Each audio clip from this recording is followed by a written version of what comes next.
Müller 5 method in Drosophila. इससे पहले हमने देखा था डिटेक्शन ऑफ म्यूटेशन। इनमें फर्स्ट मेथड था मूलर का CLB मेथड। इसकी अलग से वीडियो बनाई हुई है, इसका लिंक आपको डिस्क्रिप्शन में मिल जाएगा, आप वहां से जाकर देख सकते हैं। आज हम देखेंगे मूलर 5 मेथड इन ड्रोसोफिला। जो म्यूटेशन को डिटेक्ट करने के लिए मूलर जो साइंटिस्ट थे उन्होंने और एक मेथड दिया था जिसे हम मूलर 5 मेथड कहते हैं। इस मेथड में कोई लीथल जीन नहीं होता है, अतः यह CLB मेथड से अच्छी मानी जाती है। जो मूलर 5 मेथड में होती है तो इनमें जो क्रोमोजोम्स होती हैं उनमें कोई भी जो लीथल जीन्स होता है वह प्रेजेंट नहीं होती है। इस वजह से यह जो CLB मेथड्स होती हैं उनसे बेटर होती है।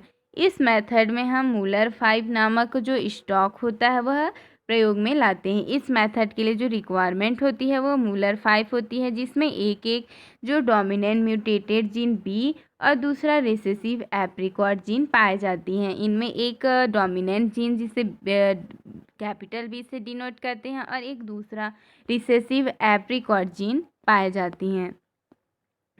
ड्रोसोफिला में एप्रिकॉट आई कलर रेड कलर का म्यूटेटेड फॉर्म होता है। जो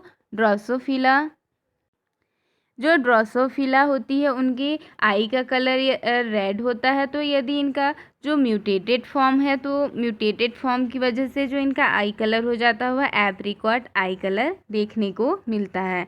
तथा लंबी आँख का होना राउंड आई का डोमिनेंट म्यूटेटेड फॉर्म होता है। जो फ्लाई होती है उनकी यदि लंबी आँख है तो यह राउंड आई का डोमिनेंट म्यूटेटेड फॉर्म है, जिसकी वजह से जो इनकी आँख होती है वह लंबी हो जाती है। इसके अतिरिक्त मूलर 5 में क्रॉसिंग ओवर ना होने देने वाला अधिक जटिल इन्वर्जन भी पाया जाता है। इसके अतिरिक्त जो मूलर 5 होती है उनमें crossing over inversion crossing over suppressing genes भी प्रेजेंट होती हैं। इनमें जो CLB मेथड्स थी उनमें लीथल जीन्स प्रेजेंट थे और इनमें लीथल जीन्स प्रेजेंट नहीं है। बाकी सब जो बार जीन्स होती हैं क्रॉसिंग ओवर सप्रेसिंग जीन और इनमें एक एप्रिकॉट जीन पाया जाता है। मेल ड्रोसोफिला की F1 जनरेशन का फिनोटाइप मूलर 5 जैसा होता है, क्योंकि इनमें जो एक एक्स क्रोमोजोम्स होता है वह फीमेल से आता है। जो इसमें हम देखेंगे यदि जो मूलर 5 बार्ड एप्रिकॉट जो फीमेल्स होती हैं उनका नॉर्मल मेल के साथ इनका क्रॉस कराया जाएगा तो इनमें जो गैमेट्स बनेंगे वह इस प्रकार से बनेंगे। एक्स क्रोमोजोम इनके दोनों में ही सेम गैमेट बनेंगे।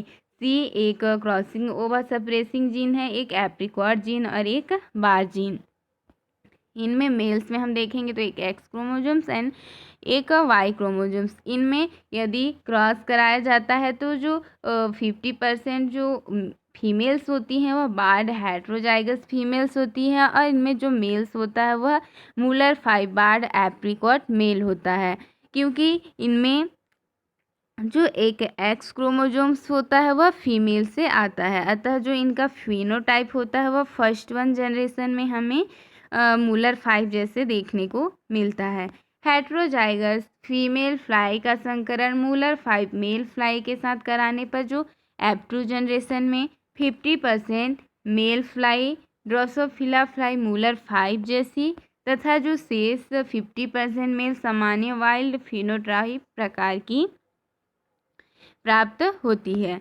इसी में हम आगे देखेंगे कि जो बार्ड हेट्रोजाइगस फीमेल होती हैं इनका क्रॉस यदि मूलर 5 बार्ड एप्रिकॉट मेल के साथ कराते हैं तो इनमें गैमेट्स इस प्रकार से बनेंगे। X chromosomes and x chromosomes, ये एक्स क्रोमोजोम्स एंड एक वाई क्रोमोजोम्स। तो इनमें हम नेक्स्ट जनरेशन में देखते हैं कि तो जो फीमेल्स होती है वो मूलर 5 बार्ड एप्रिकॉट फीमेल्स होती हैं और इनमें बार्ड हेट्रोजाइगस फीमेल तथा जो 50% मेल्स होती हैं वह मूलर 5 बार्ड एप्रिकॉट होती हैं और जो 50% मेल जो बची हुई है इनमें यह वाइल्ड फिनोटाइप दिखाई देती है। Normal dies if lethal mutation is induce. जो 50% मेल होती है यदि इनमें जो लीथल म्यूटेशन होता है वह इंड्यूस्ड होता है तो यह फ्लाई की डेथ हो जाती है, और यदि यह लीथल म्यूटेशन इंड्यूस नहीं होगा तो यह भी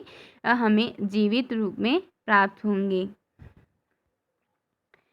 इसी में हम देखेंगे जो 50% मेल सामान्य वाइल्ड फिनोटाइप की प्रकार की प्राप्त हुई थी। इनमें जो एक एक्स क्रोमोजोम्स होता है वह एक लीथल म्यूटेशन आता है। एक्स क्रोमोजोम से में जो रेडिएशन द्वारा लीथल म्यूटेशन आता है तो F2 जनरेशन में केवल मूलर 5 मेल ड्रोसोफिला ही प्राप्त होंगी, अर्थात सामान्य मेल जो फ्लाइज होती हैं वह प्राप्त नहीं होंगी।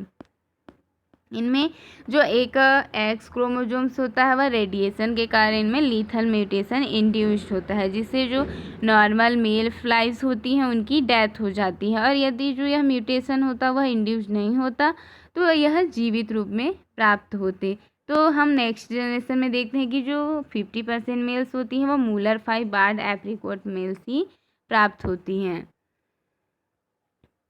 अतः F2 जनरेशन में सामान्य मेल फ्लाई का ना होना एक इंड्यूस्ड लीथल म्यूटेशन को प्रमाणित करता है। यदि इनमें कोई भी म्यूटेशन नहीं होता तो जो मेल फ्लाइज होती वह नॉर्मल होती और जीवित होती, किंतु इनमें जो एक्स क्रोमोजोम्स होती हैं उनमें रेडिएशन के कारण यह लीथल म्यूटेशन को इंड्यूस करता है, जिसकी वजह से जो F2 जनरेशन में देखते हैं कि जो मेल फ्लाइज होती हैं वह जीवित नहीं बचती हैं, केवल जो मूलर 5 एप्रिकॉट वाली जो फ्लाइज होती हैं वही हमें देखने को मिलता है। इससे हमें यह पता चलता है कि इनमें जो लीथल म्यूटेशन हुआ है वह लीथल म्यूटेशन हुआ है, जिसकी वजह से कोई भी मेल फ्लाइज प्राप्त नॉर्मल मेल फ्लाइज प्राप्त नहीं होती हैं।